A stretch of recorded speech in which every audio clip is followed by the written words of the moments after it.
Good afternoon and welcome back to Brink of Speed.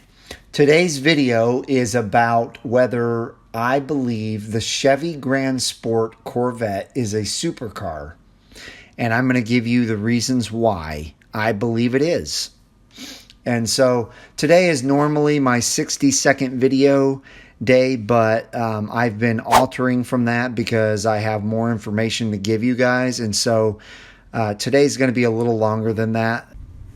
So I wanted to get started with a few points that I want to make to you as to why I completely believe that the Grand Sport is a supercar. Number one, its 0 to 60 time is only 3.6 seconds. If you compare that with a lot of supercars out there, especially in its class, you're not going to find 0 to 60 times much faster than that.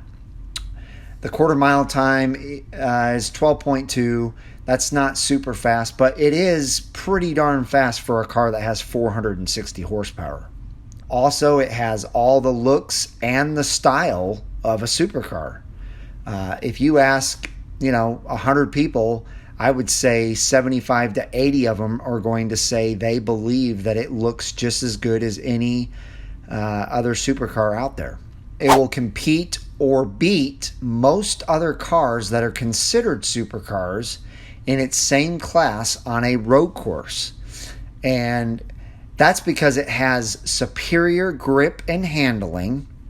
In fact, it was only 0.2 of a second slower on a track than a Porsche GT3 RS.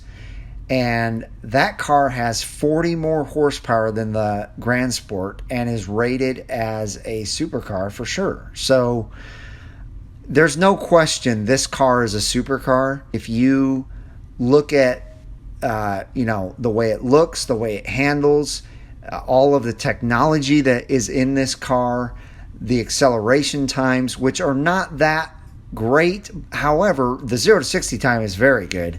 Where it really shines is on a road course. It's absolutely killing it on the road course. And I think if you put it up against any Ferrari or Lamborghini in its class, it's going to take them down, no problem. Okay, so I want to show you guys this website that says the 50 best supercars of all time. And the reason why I'm bringing you to this is because I want to show you that there's some cars in here that are obviously, supercars. And all of them, in my mind, are supercars, whether they were during their day and they're not now or whatever. But here's the first one I want to point out to you guys, the Dodge Viper. In 1996 through 2002, they say it was a supercar, and it had 420 horsepower. There's the first one. Second car I want to point out is the Nissan GT-R. And one of the things they say in here is try finding 545 horsepower on a standard production car for this cheap elsewhere. But they're still calling it a supercar. And then just to compare it to a Ferrari, I know this is an old Ferrari, but this Ferrari only had 390 horsepower. It's a Testarossa, and it's considered a supercar. So I think most people's definition of supercar is going to be if it's an exotic, like European type car, whether it be a Ferrari, a Lamborghini, a Porsche. Porsches aren't really exotic until you get into the Carrera GT and the 918. But anyway, even as I've said before, the GT3 is also considered a supercar, and they call it a very good bang for your buck supercar. So that's it, guys. Just wanted to give you guys my opinion about the Grand Sport. I know there's going to be a lot of people that disagree with me, so make sure to leave those disagreements in the comments below.